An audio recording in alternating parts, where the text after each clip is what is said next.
చందమామ కథ కేతిగాడి మందుల సంచి. వాడపల్లి అనే గ్రామంలో గోవిందరాజు అనే గాయకుడు ఉండేవాడు. అతడు గ్రామంలోని వెంకటేశ్వర స్వామి కోవెలలో పర్వదినాలలో తన భక్తి పాటలతో భక్తులకు వీణుల విందు చేసేవాడు. అతడి గానాన్ని విన్న జనం ఇంత చక్కగా పాడే గోవిందరాజుకు రాజాశ్రయం లభిస్తే మన గ్రామానికే గొప్ప పేరు తెస్తాడు అనేవారు. కానీ గోవిందరాజు మాత్రం ఎంతో వినయంగా, అయ్యా, వెంకటేశ్వరునికి కింకరుడిగా ఉండిపోవాలని స్వామివారు భావిస్తే నాకు రాజాశ్రయం ఎలా లభిస్తుంది? ఇక్కడే నాకు సుఖంగా జీవితం సాగిపోతున్నది. నాకు నేనే రాజాశ్రయాన్ని కోరుకోను అనేవాడు. ఇలా ఉండగా వాడపల్లి వెంకటేశ్వర స్వామి కళ్యాణ మహోత్సవం జరిగే రోజు వచ్చింది.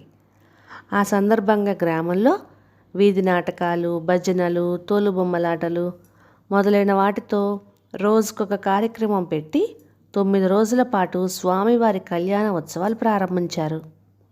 ఈ సందర్భంలో గోవిందరాజుకు గడ్డిపాడు నుంచి వచ్చిన కేతిగాడి పగటి వేషం వేసే భూషణం అనేవాడితో పరిచయం అయ్యింది. ఈ కేతిగాడి వేషం చాలా తమాషాగా ఉండేది. చేతిలో వంకర కర్ర పట్టుకొని గొంగలి కప్పుకొని తిరిగేవాడు. తల మీద కాకి ఈకల కుచ్చుటోపి పెట్టుకునేవాడు. వాడు హాస్యపు మాటలు మాట్లాడుతుంటే ఎవ్వరికీ అర్థం కాని వేదాంత విషయాలు కూడా చెప్పేవాడు. వాడి ముఖం మీద ఉన్న పసుపు సున్నం బొట్లు చూసి అందరూ నవ్వేవారు. భూషణం గోవిందరాజుతో, నీ పాట చాలా అద్భుతంగా ఉంటుంది. నీ పాట విని జనం ఆనందించినట్టే మా గడ్డిపాడు పగటి వేషగాళ్ళ వేషాలు చూసి కూడా వాళ్ళు ఇరగబడి నవ్వుతారు. ఈ పగటి వేషాల ద్వారా డబ్బు సంపాదన కన్నా కూడా మా గ్రామానికి పేరు తేవడమే మాకు ముఖ్యం. అందుకే ఇలా ఊరూరు తిరుగుతుంటాం. నువ్వేమిటి ఇలా మారుమూల గ్రామంలో పాటలు పాడుతూ ఉండిపోయావు అని అడిగాడు కళ్యాణ మహోత్సవాల ముగింపు రోజున. అందుకు గోవిందరాజు, నాకు దేవుడిపై భక్తి పాటలు పాడటం తప్ప మరేం రావు. సంగీత పరిజ్ఞానం కొంత ఉన్నమాట నిజమే, అయినా కృషి చేసింది మాత్రం తక్కువే. రాజాస్థానం అంటే మాటలు కాదు. నా వల్ల మా గ్రామానికి పేరు రావాలంటే ఆ వెంకటేశ్వరుని దయ కావాలి అన్నాడు. ఆ జవాబుకు భూషణం నవ్వి, నోరు తెరుచుకొని కూర్చుంటే సింహం నోట్లోకి జంతువులు రావు. నువ్వు వీరభద్రపురం ఆండాలమ్మ తీర్థం గురించి వినే ఉంటావు. అక్కడ తీర్థోత్సవాలు ఘనంగా 1 నెల రోజులు జరుగుతాయి. ఇక్కడికి 2 క్రోసుల కన్నా ఆ వీరభద్రపురం ఎక్కువ దూరం ఉండదు. అక్కడికి నేనివ్వాలే బయలుదేరిపోతున్నాను. నువ్వు కావాలంటే 2 రోజులాగి బయలుదేరిరా. ఆ తీర్థానికి జమీందారు కూడా వస్తాడు. ఆయన సమక్షంలో నీకు మంచి గాయకుడిగా గుర్తింపు వచ్చే అవకాశం ఉన్నది అన్నాడు. బస చేసిన సత్రం గదిలో సామాన్లు సర్దుకుంటూ గోవిందరాజు ఏదో గుర్తు తెచ్చుకుంటున్న వాడిలాగా ఒక క్షణం ఆగి, ఆ ఆండాలమ్మవారి గురించి నేను విన్నాను. ఆమె శివుడి అనుచరుడైన వీరభద్రుడి భార్య. చనిపోయిన వారి ఆత్మలకు శాంతి కలిగించమని, భూతప్రేత పిశాచాలు పీడించకుండా తరిమేయమని ఆమెకు కొరడాలు సమర్పిస్తారు భక్తులు. ఆ అమ్మవారి చేతిలో ఎప్పుడూ కొరడా ఉంటుంది. అప్పుడెప్పుడో 2-3 సార్లు వెళ్ళాను, కానీ పాడే అవకాశం నాకు రాలేదు అన్నాడు. ఈసారి తప్పక వస్తుందిలే అంటూ భూషణం పెట్టెలో ఒక తోలు సంచిని పెడుతుంటే, అదేమిటి అని అడిగాడు గోవిందరాజు. భూషణం ఉత్సాహంగా తోలు సంచిలో నుంచి కొన్ని మందులు బయటకు తీసి, ఇది అగ్నితుండు కడుపు నొప్పికి, ఈ లేహ్యం వాంతులు కట్టడానికి, ఇది గుండెదడ తగ్గడానికి. ఇలా ఎప్పుడు ఏ రోగం వస్తుందో తెలియదు కదా, అందుకని ప్రయాణాలలో అన్ని దగ్గరుంచుకుంటాను అని గోవిందరాజుకు చూపించి వాటిని తోలు సంచిలో వేశాడు.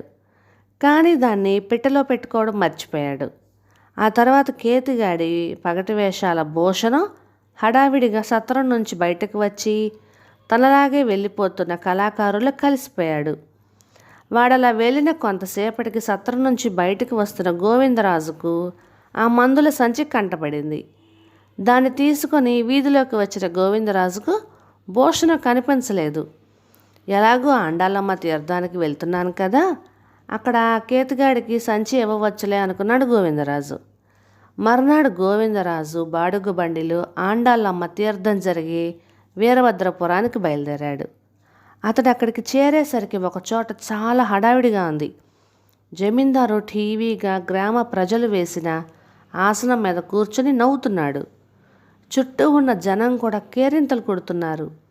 మధ్యలో కేతుగాడి వేషంలో ఉన్న భూషణం నిప్పు తొక్కిన కోతిలా అటు ఇటు గెంతుతూ, అయ్యా కడుపు నొప్పి బాబోయ్, కళ్ళు బేర్లు కమ్ముతున్నాయి బాబోయ్, అగ్డుతుండి గులికలెక్కడా, గుండెదడ మాత్రలెక్కడా, అసలు నా తోలు సంచి ఎక్కడా, అమ్మా తల్లి ఆండాలమ్మ కరుణించు, నన్నేలు తల్లోయ్ అంటూ అరుస్తున్నాడు. అయితే జమీందారు జనం మాత్రం ఇదంతా కేతుగాడి నటన, హాస్యం అనుకుంటూ విరగబడి నవ్వుతూ ఉన్నారు. భూషణం తోలు సంచి పేరు చెప్పగానే గోవిందరాజుకి ఇది హాస్యం కాదని, నిజంగానే వాడు కడుపు నొప్పితో బాధపడుతున్నాడని గ్రహించాడు. ఆయన వెంటనే వాడిని సమీపించి, ఇదిగో నీ తోలు సంచి, ఆ మందులేవో నాకు తెలియవు, నువ్వే చూసుకో అంటూ సంచిని అందించాడు. ఆ సరికి జమీందారుకి జనం ఆ కేతుగాడిది నటన కాదని, వాడు కడుపు నొప్పితో బాధపడుతున్నాడని తెలుసుకున్నారు. భూషణం తోలు సంచిలో నుంచి తనకు కావలసిన మందు తీసుకొని మింగి మంచినీళ్ళు కావాలన్నట్టుగా సైగ చేశాడు. జనంలో నుంచి ఒకడు చిన్న పాత్రతోటి నీళ్లు తెచ్చివ్వగానే తాగి నేల మీద చతికిలు పడ్డాడు. అప్పుడు జరిగిన వాస్తవం ఏమిటో గ్రహించిన జమీందారు భూషణంతో, ఒరే, నీ కేతుగాడి వేషం, నువ్వు పలికిన హాస్యపు మాటలు చాలా అద్భుతంగా ఉన్నాయి. ఎటొచ్చి ఏది పగటి వేషమో నటనో, ఏది నిజమైన రుగ్మతో గుర్తించలేకపోయినందుకు విచారిస్తున్నాను అన్నాడు. ఆ వెంటనే భూషణం లేచి నిలబడి గోవిందరాజును చూపిస్తూ, ప్రభు, ఈయన వాడవల్లి గ్రామంలోని వెంకటేశ్వర స్వామి కోవెలలో పర్వదినాలప్పుడు భక్తి పాటలు పాడుతూ ఉంటాడు. గొప్ప గాయకుడు. పేరు గోవిందరాజు. ఈయన ఈ సాయంత్రం ఆండాళ్ళ అమ్మవారి గుడి ముందు పాడే పాటలు మీరు వినవలసిందిగా ప్రార్థిస్తున్నాను అన్నాడు.